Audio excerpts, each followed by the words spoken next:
Greetings, I am Nicholas Benjamin giving my info reflection self-portrait presentation on sources of power and power and influence at work.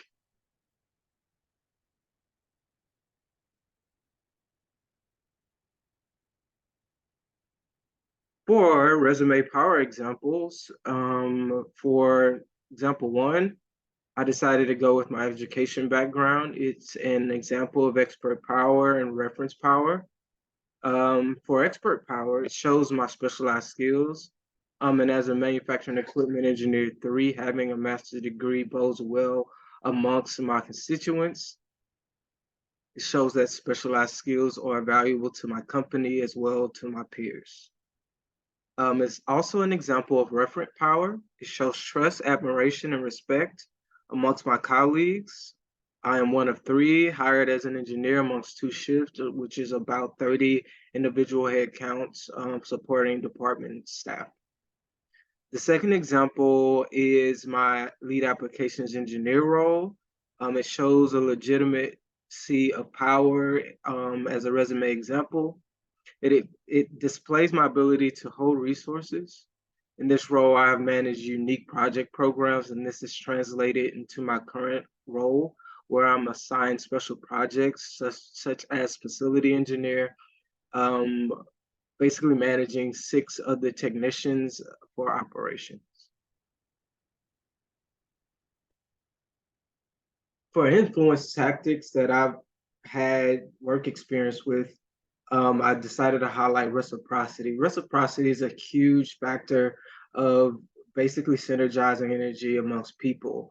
And then the transaction of returning work, I wouldn't say favors, but work ethic and also work relationships. My current company is a small company, which is anchored in reciprocity amongst my coworkers.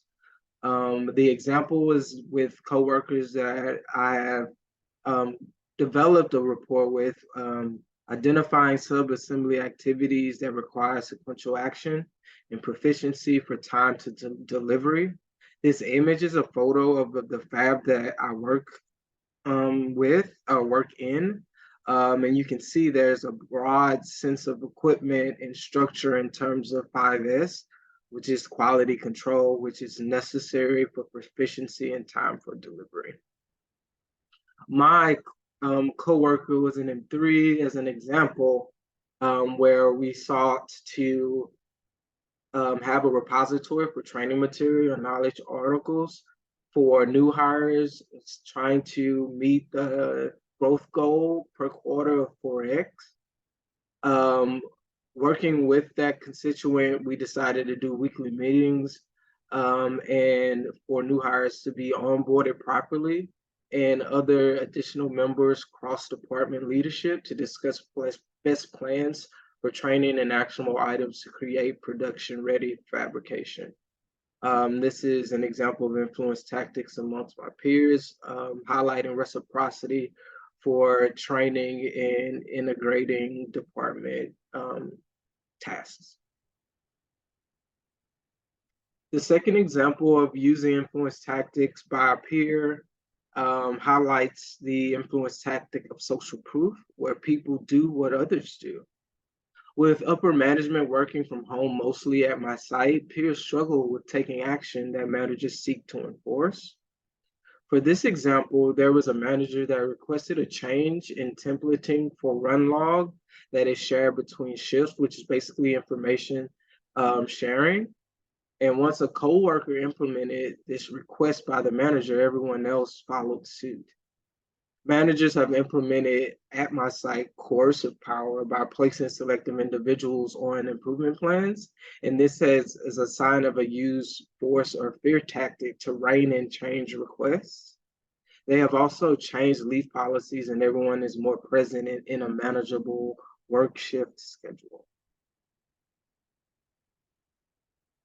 So with the influence tactics that I've highlighted in the relationships with my coworkers, and also the exchange of power influence amongst different coworkers on different levels, for a change tactic, kind of highlighting what could be improved, I would appoint an on-site assistant supervisor that would be on each individual shift to enforce requests by department, primarily from supervisors that are not on site, in order to implement immediate change that's needed.